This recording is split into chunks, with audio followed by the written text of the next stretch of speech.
Brothers buy abandoned motel room, then find a tunnel under the bed. The rust-stained sign barely hung on by a single bolt, swaying in the desert wind like a tired old man waving goodbye. Desert Rose Motel. It read, though most of the letters had faded to ghost white shadows against the peeling pink paint. Alex Martinez pulled his pickup truck into the cracked parking lot, gravel crunching under the tires as he surveyed their newest investment with a mixture of excitement and terror. "Tell me again why we bought this place," Devin Martinez asked, stepping out of the passenger's side and stretching his long frame. At 28, he was 3 years younger than Alex, but their shared stubborn streak had gotten them into plenty of adventures before. This one, however, felt different. Bigger. More permanent. Alex grinned, his weathered hands already reaching for the toolbox in the truck bed. "Because, little brother, everyone deserves a second chance. Even old motels." He gestured toward the single-story building that stretched before them like a faded postcard from the 1950s. 12 rooms in total, each with its own door painted in what used to be turquoise but now looked more like the color of old pennies. The brothers had pooled their savings from years of construction work to buy the abandoned property. Their dream was simple: transform this forgotten roadside stop into a charming bed and breakfast that would attract travelers looking for authentic desert experiences. What they lacked in hotel management experience, they made up for in determination and an unusual ability to see potential where others saw problems. "The real estate agent said the last guest checked out in 2019, Devin said, jangling the heavy set of keys they'd received at closing that morning. "COVID finished what years of declining highway traffic started. They'd chosen to start with room 7, right in the middle of the building. Alex had insisted it would give them the best sense of what they were dealing with." The door opened with a groan that seemed to echo across the empty desert, revealing a time capsule that made both brothers pause. The room was frozen in decades past. Olive green carpet covered the floor, worn thin in paths between the door, bathroom, and bed. Wood-paneled walls displayed faded prints of desert landscapes, and a small television sat perched on a dresser that had seen better days. But it was the bed that dominated the room, a queen-sized monstrosity with a headboard that looked like it weighed more than Alex's truck. "Well," Devin said, setting down his duffel bag, "at least the cockroaches have good taste in vintage furniture." Alex laughed, but something about the room felt oddly welcoming despite its obvious neglect. The afternoon sun streamed through thin curtains, casting everything in a golden glow that made the space feel less abandoned and more like it was simply waiting. They spent the day taking measurements, making notes, and planning their renovation strategy. As evening approached, they decided to spend their first night in the room rather than drive the hour back to their apartment in town. It would be like camping, Alex reasoned, and would help them understand what guests might experience. Devin had brought sleeping bags, but Alex insisted on testing the old mattress. "How bad could it be?" he asked, bouncing experimentally on the edge of the bed. That's when they heard it, a hollow thud that seemed to come from beneath the floor. "Did you hear that?" Devin asked, pausing mid-sentence as he'd been describing his plans for the bathroom renovation. Alex bounced again, and the sound repeated. But this time, something else happened. The entire bed shifted slightly to the right, as if it wasn't properly anchored to the floor. "That's not normal," Devin muttered, moving to help his brother examine the bed frame more closely. Together, they discovered that the bed's legs on one side had been sitting in shallow indentations in the carpet, but the indentations weren't from weight distribution. They looked deliberately carved, as if someone had wanted the bed to sit in exactly this position. "Help me move this thing," Alex said, his voice carrying the excitement that Devin recognized from their childhood treasure hunts in their grandmother's attic. The bed was heavier than it looked, but with both brothers pushing, it slid away from its position with surprising ease. Underneath, the carpet had been cut in a perfect square and loosely replaced. Devin knelt and pulled back the carpet section, revealing a wooden trapdoor complete with a small brass handle. "No way," Devin whispered. "Wait," Alex replied, his heart hammering as he grasped the handle. The trapdoor opened smoothly, as if its hinges had been recently oiled. Below, a narrow wooden ladder descended into darkness. The air that rose from the opening was cool and dry, carrying the faint scent of old wood and something else, something that reminded Alex of his grandfather's workshop. Devin grabbed the flashlight from his toolkit and shined it down into the opening. The beam revealed a tunnel that extended beyond the light's reach, with wooden support beams and what looked like a dirt floor. "Someone built this," Alex said, stating the obvious as he processed what they were seeing. "This isn't some natural cave or foundation issue. Someone deliberately dug a tunnel under this motel room." The brothers looked at each other, the same question in both their eyes. "Why?" "We have to go down there," Devin said, though his voice carried more nervousness than his words suggested. Alex nodded, already swinging his leg over the opening. "I'll go first.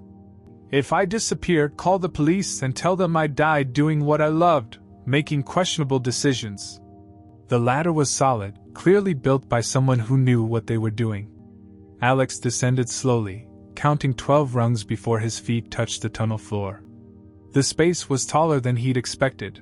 He could stand upright with room to spare. "It's safe," he called up to Devin. "Bring the other flashlight." When Devin joined him, they found themselves in a narrow but well-constructed tunnel that stretched in both directions from the ladder. The walls were reinforced with wooden planks, and the floor was packed earth that felt solid underfoot. "This had to take months to build," Devin observed, running his hand along the smooth wooden wall. "Maybe longer." They chose to explore the direction that seemed to lead away from the motel, their flashlight beams dancing ahead of them as they walked. The tunnel was longer than either had anticipated, and just when Alex was beginning to wonder if they should turn back, it opened into a small underground chamber. The room was roughly 10 feet square, with the same wooden walls and a slightly higher ceiling. But what made both brothers stop short were the contents: 3 wooden crates stacked neatly against one wall, and beside them, a small metal lockbox that had seen better days but was clearly built to last. "Someone's been very busy," Alex said, his voice echoing slightly in the enclosed space. Devin approached the crates first, shining his light over their surfaces.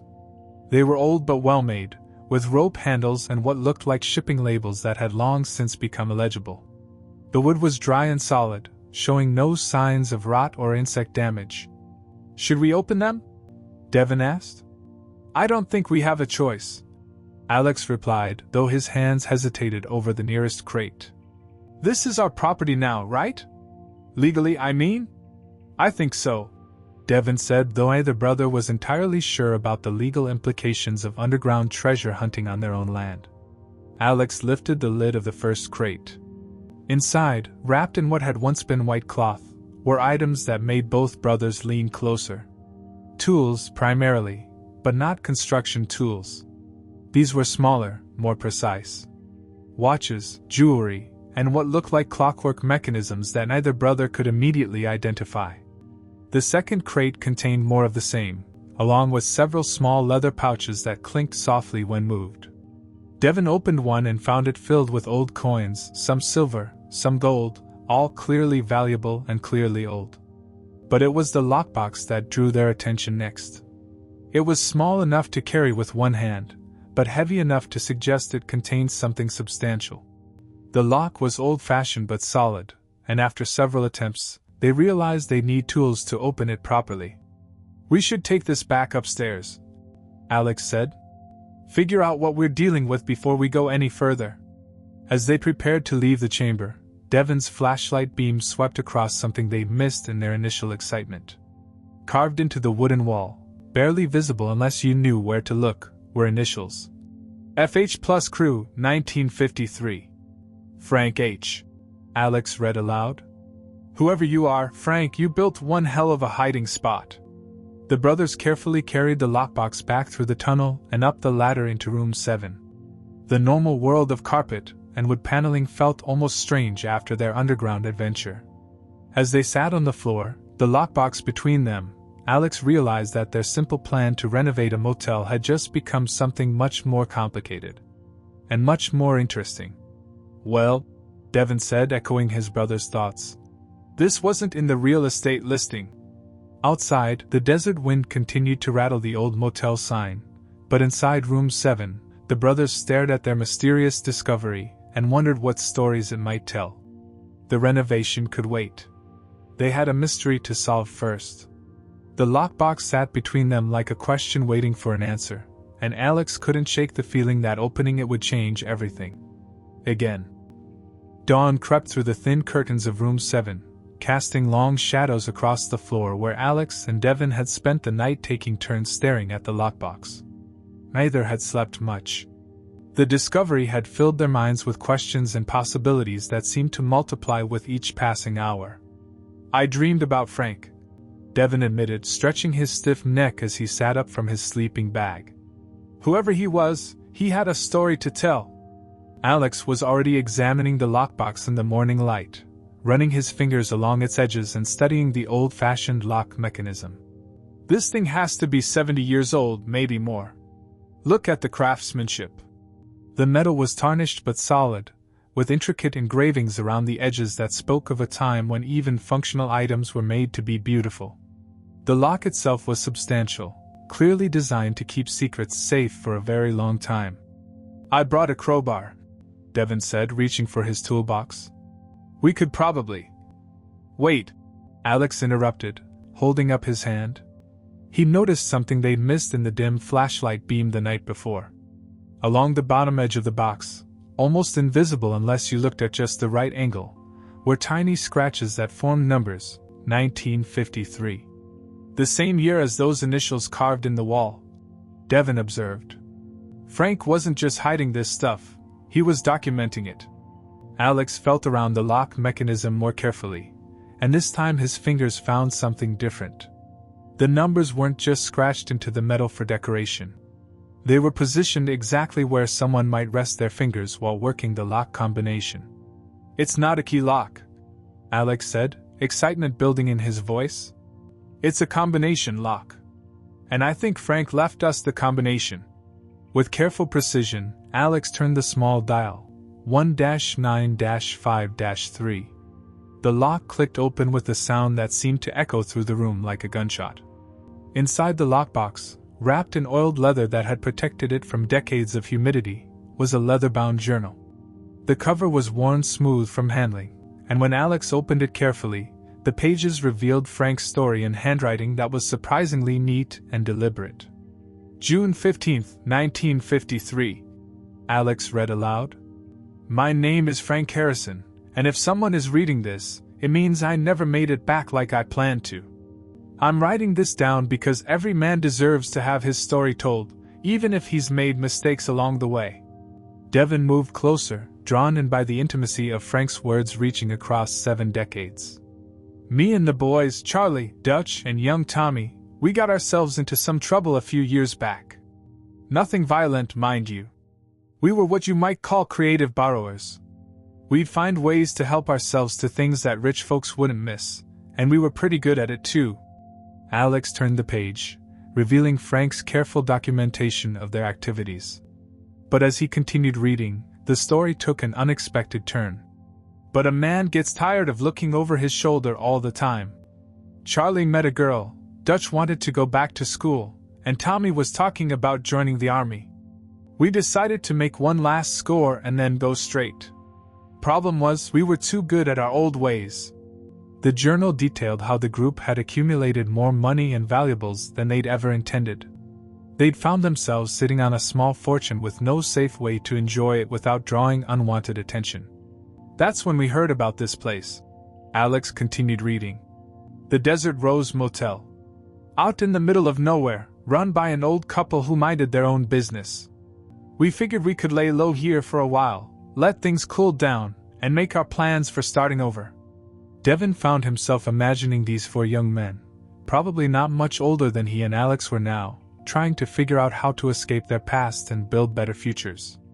The journal went on to describe how Frank had convinced the others that they needed a secure hiding place for their accumulated wealth. He'd talked the motel owners into letting him do some maintenance work in exchange for an extended stay, and during that time, he'd secretly constructed the tunnel and chamber. "The plan was simple," Alex read. "We'd hide everything here, split up, and go our separate ways. Build new lives, find honest work, and then come back in 5 years to divvy up what we'd saved. By then, we figured enough time would have passed that nobody would be looking for us anymore.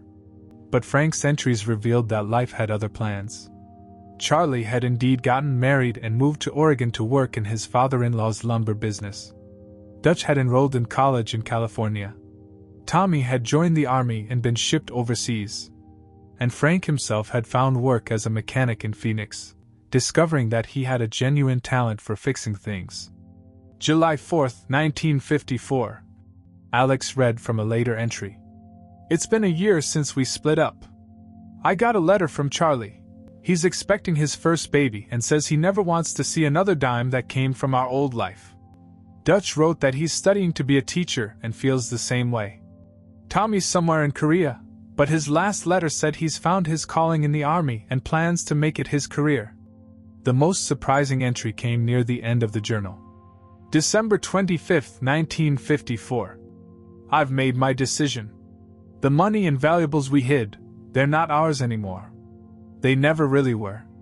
We took them from people who worked for them, and even if we used them to build better lives, we'd always know where they came from. I've written to the boys, and we all agree. When we saved enough from our honest work to make up for what we took, we'll come back. But not to retrieve our old treasure. We'll come back to figure out how to return what we can and use the rest to help people who need it more than we do. The final entry was dated January 1955.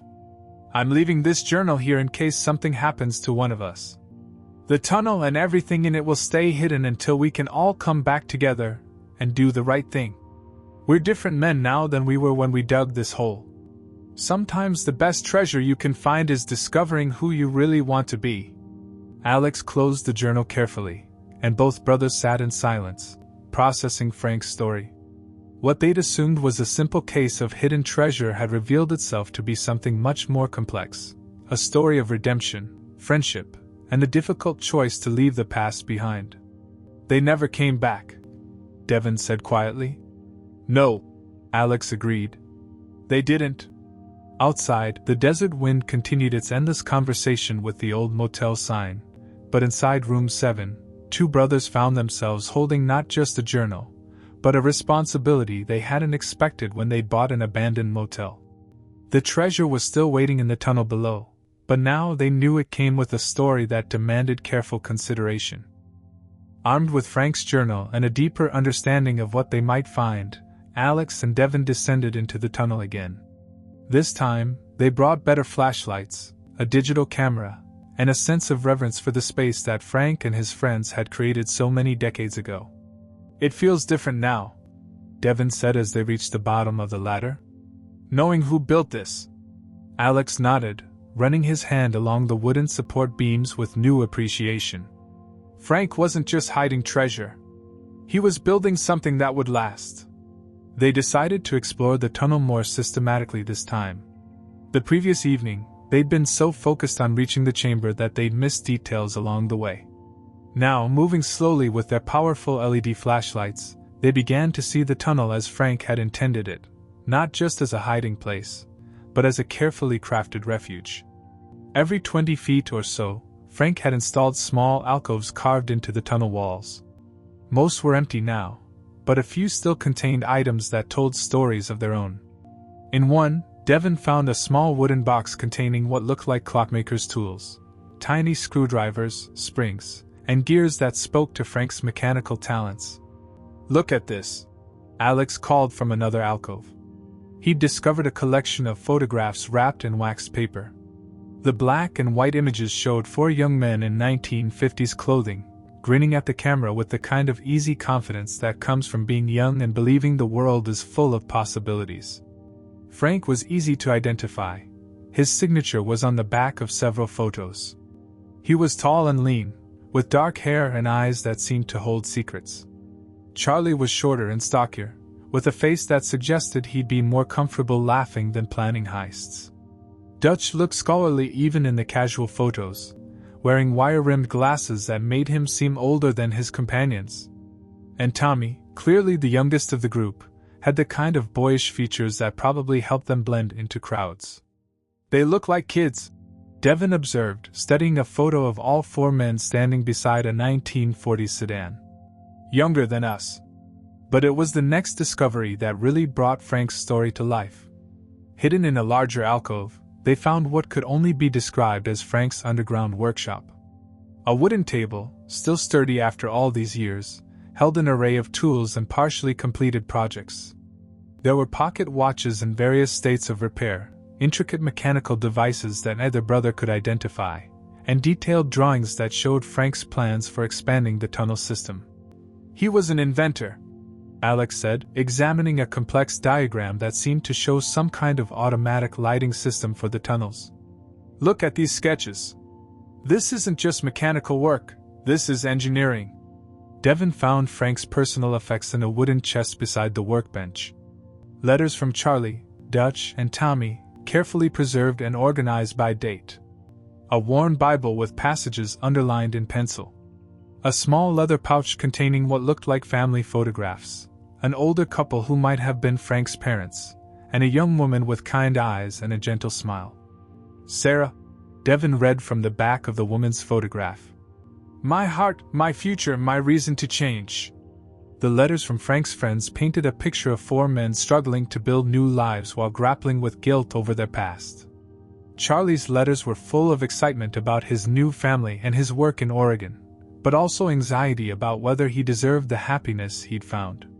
Dutch wrote about his studies and his growing conviction that education was the key to helping people improve their lives.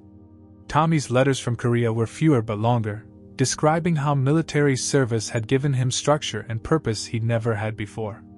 But it was Frank's own notes, scattered throughout the workspace, that revealed the depth of his transformation.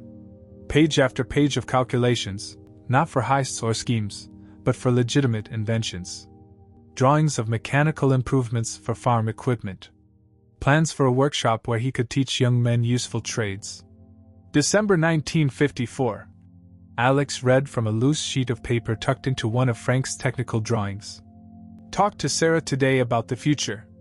She knows about my past, told her everything. She says a man isn't defined by his mistakes but by what he does after he recognizes them. Going to ask her to marry me when I can offer her a life built on honest work, not hidden treasure. They found evidence of Frank's honest work too, receipts and invoices showing that he'd established himself as Harrison's Mechanical Services in Phoenix. Customer testimonials praising his skill and reliability. A business plan for expanding his operation.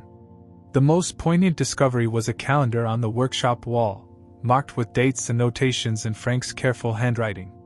The brothers could see his plan clearly mapped out: save money from legitimate work, coordinate with Charlie, Dutch, and Tommy, and return to the Desert Rose in summer 1955 to properly dispose of their hidden wealth. He was going to propose to Sarah when he got back, Devin said, finding a small velvet box hidden in the desk drawer. Inside was an engagement ring, simple but beautiful, clearly chosen with care and purchased with honest money. But the calendar ended in March 1955, and they found no evidence that Frank had ever returned to complete his plan. Something happened, Alex said quietly. Something that prevented all four of them from coming back. In the chamber itself, they took a more careful inventory of the contents. The crates contained exactly what Frank's journal had suggested: the accumulated proceeds from their final year of creative borrowing. Jewelry, cash, silver coins, and small valuable items that could be easily transported and sold. But there was also something else: detailed records of where everything had come from. Frank had kept meticulous notes about their activities, including names, addresses, and descriptions of what they'd taken. It was clear that he'd intended to use this information to make restitution when the time came. They really were planning to make things right, Devin said, examining Frank's careful documentation. As they prepared to leave the tunnel, Alex noticed something they'd missed before. Carved into the wooden wall near the ladder, almost hidden in the shadows, was another message. If you find this place, remember that every man deserves a chance to change his story. F.H. The brothers climbed back into room 7 carrying not just knowledge, but a growing sense of responsibility. Frank and his friends had been denied the chance to complete their redemption. The question now was what Alex and Devin would do with that unfinished story. The next morning found Alex hunched over his laptop in the motel office, surrounded by coffee cups and printouts, while Devin organized Frank's photographs and letters on the desk beside him. They'd spent the night piecing together what they knew, but the brothers realized they needed to understand what had happened to Frank and his friends to properly honor their intentions. "I found something," Alex said, turning his laptop screen toward Devin. "Frank Harrison, age 27, died in a car accident outside Phoenix in April 1955. According to the newspaper article, he was driving to meet his fiancée when his truck slid off a rain-slicked road." Devin felt his heart sink. After reading Frank's journal and seeing his careful plans, the young man's death felt personal. "What about Sarah?" Alex clicked through several more search results. "Sarah Mitchell. She waited for him that day, according to her obituary from 1998. Never married.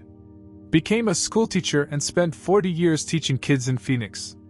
The obituary mentions that she carried the memory of her lost love throughout her life." The weight of Frank's unfulfilled dreams settled heavily in the small office. Devin picked up the engagement ring they'd found in Frank's workshop, imagining the proposal that never happened, the life that Sarah and Frank never got to build together. "What about the others?" Devin asked. Alex had been busy.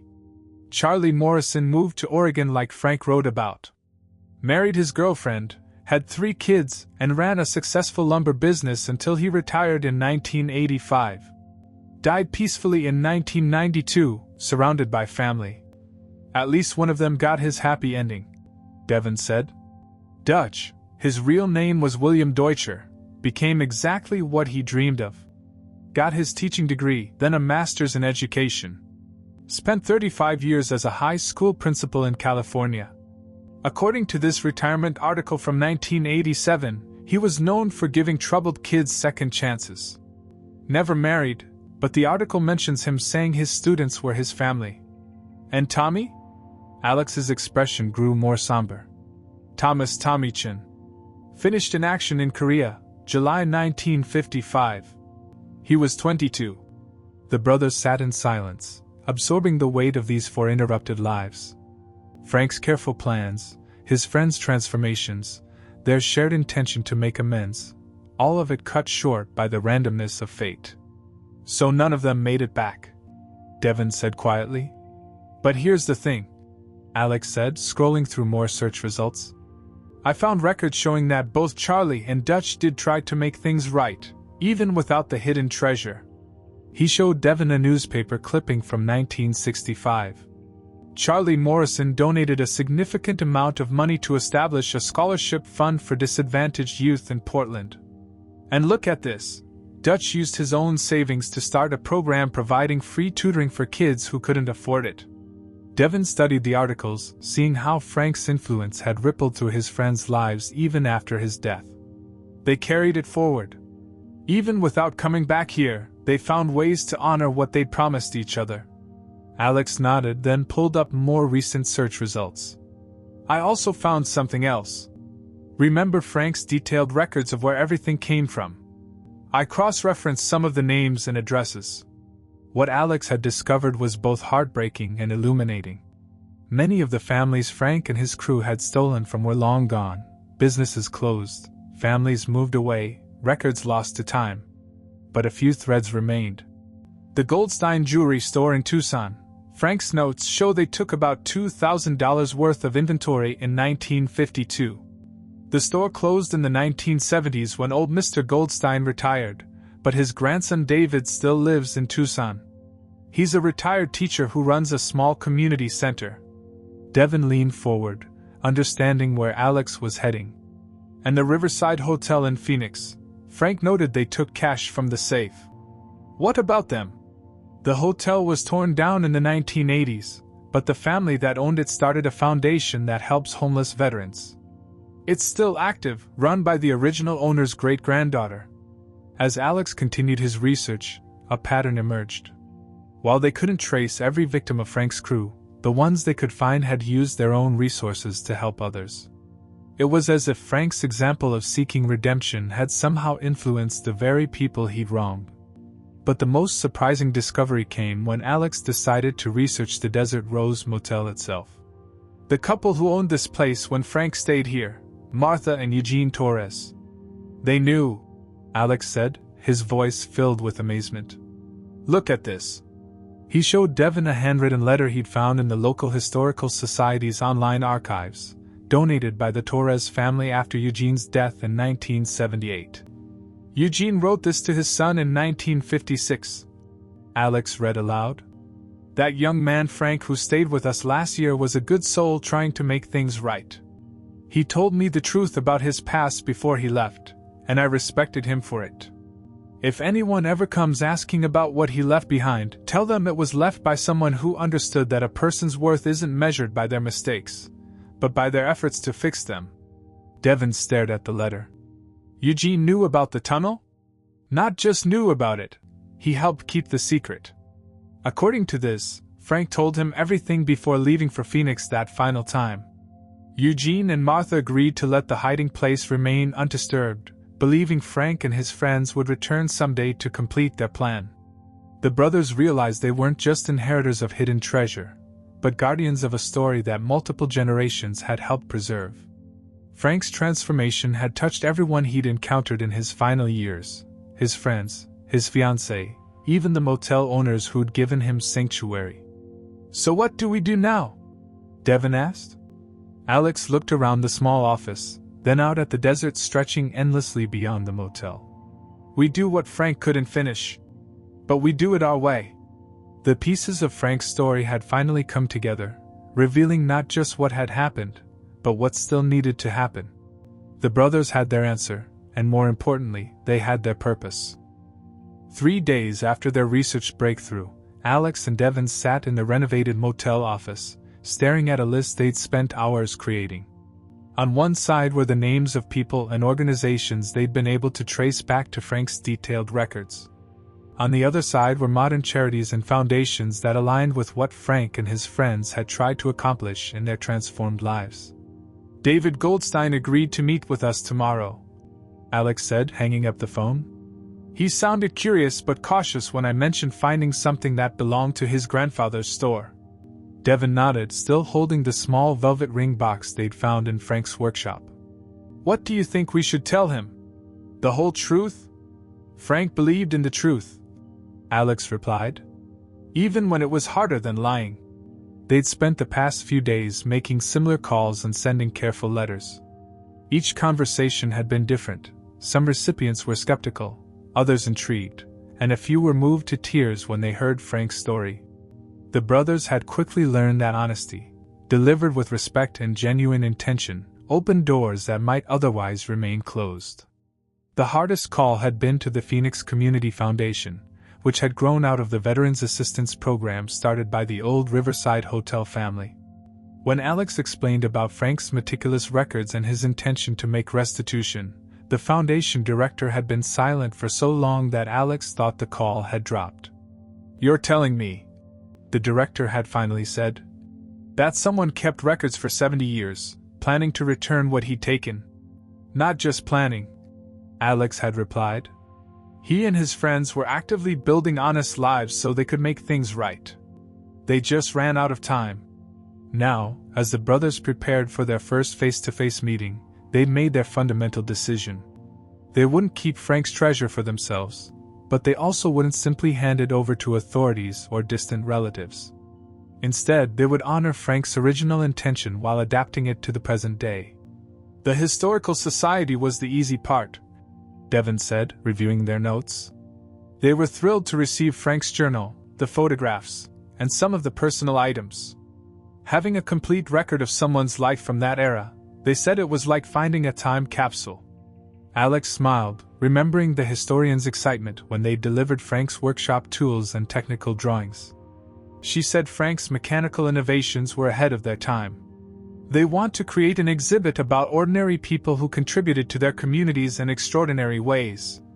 But the monetary treasure required more careful consideration. After consulting with lawyers and ethicists, the brothers had developed a plan that they believed Frank would have approved of. 4 items they could directly trace to specific families, like the jewelry from Goldstein's store, They would offer full restitution along with Frank's story. For the families who chose to accept the returned items, the brothers asked only that they consider using them in ways that would honor Frank's memory. David Goldstein had surprised them by saying he wanted to learn more before deciding anything. "My grandfather always said that holding grudges was heavier than carrying stones," he told Alex over the phone. "If this Frank fellow truly wanted to make amends, I'd like to understand what kind of man he became." For the larger portion of the treasure, items that couldn't be traced to specific victims, the brothers had chosen to follow the example set by Charlie and Dutch. They would use the money to fund programs that reflected Frank's values: second chances, honest work, and community support. "The scholarship fund," Devin said, reading from their plans. "Full tuition assistance for kids who've made mistakes but want to change their lives. We'll call it the Harrison Second Chance Fund." Alex nodded. "And the vocational training program. Partner with the community college to teach practical mechanical skills to young adults." Frank would have loved that. They'd also decided to use part of the money to complete the motel renovation, but with a specific purpose.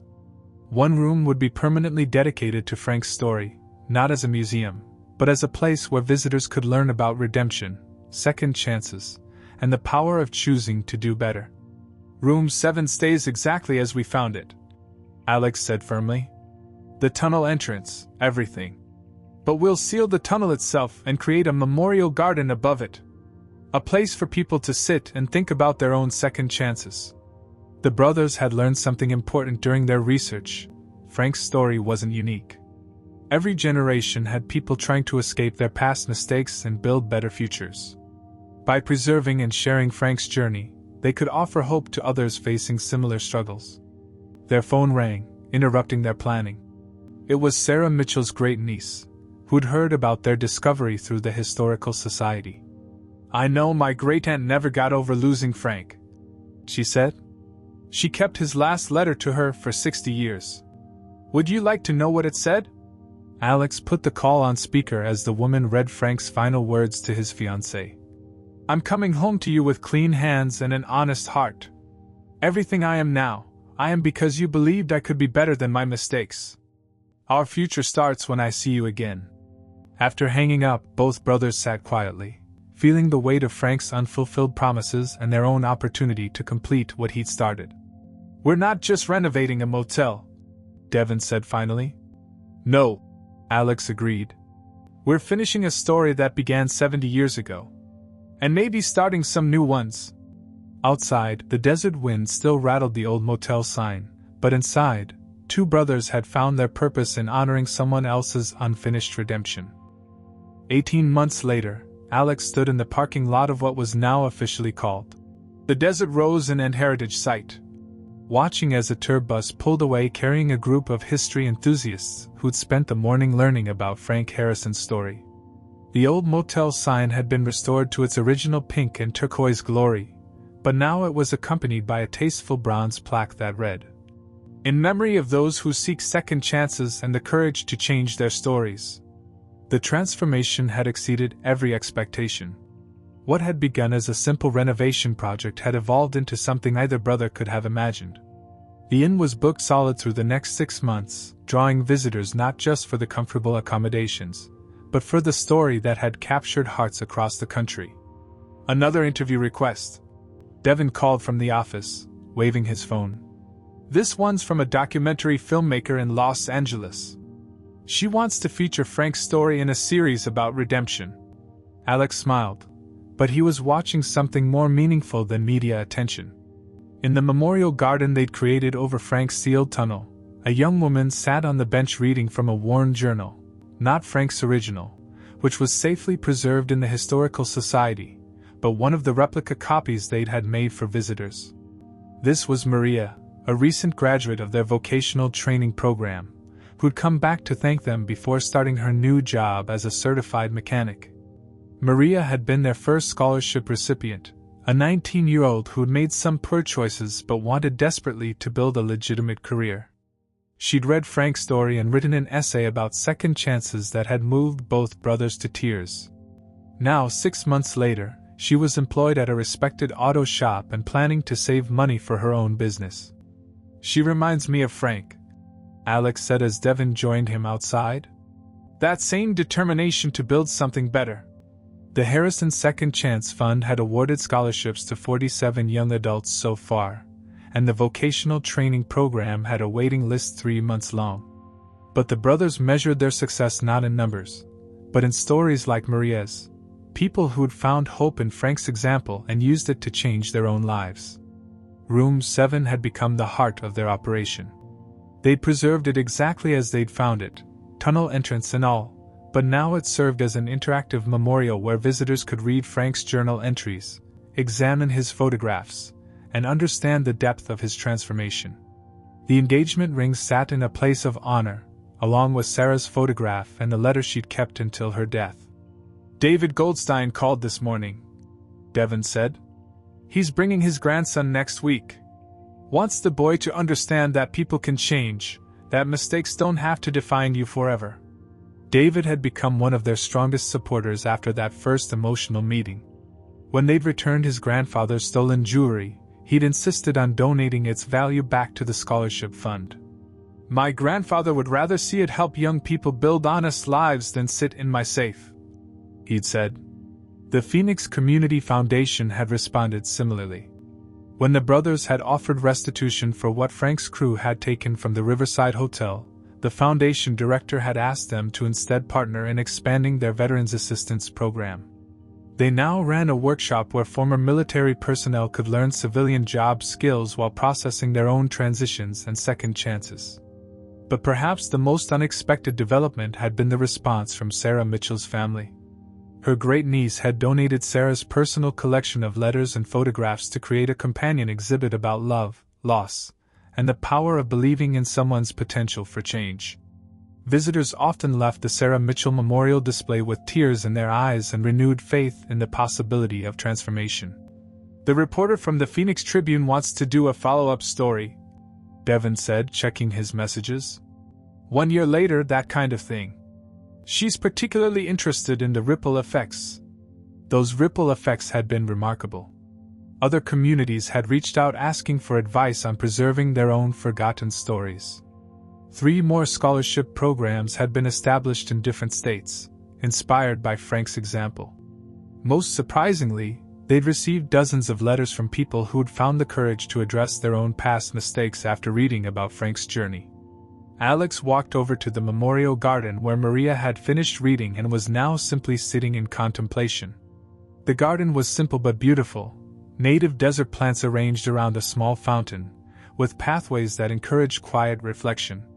Visitors often said it felt peaceful, not knowing they were sitting above the tunnel where Frank had once planned his redemption. "Any regrets?" Devin asked, joining his brother. Alex looked around at what they'd built, not just the renovated inn, but the community of people who'd been touched by Frank's story. Staff members who'd been given second chances themselves. Guests who left with renewed hope. Young people who'd found direction through the scholarship program. "Frank never got to see Sarah again," Alex said quietly. "Never got to propose, never got to build the honest life he'd planned. But look what came from his trying." A new group of visitors was arriving for the afternoon tour, and Alex could see the curiosity in their faces as they read the memorial plaque. Soon they'd hear Frank's story and maybe find pieces of their own journeys reflected in his struggle to become better than his mistakes. "Every treasure has its place," Devin said, repeating the words from Frank's final journal entry. "And every story deserves to be told." As the brothers walked back toward the inn to greet their new guests, the old motel sign stood straight and proud against the desert sky, no longer announcing an abandoned past but celebrating the possibility of transformation. Frank Harrison had never made it back to finish his story, but 70 years later, his legacy was helping others write new chapters in theirs. The desert rose and thrived not because it offered luxury, but because it offered something more precious. Proof that it's never too late to change your story, and that sometimes the greatest treasures are the ones we choose to give away.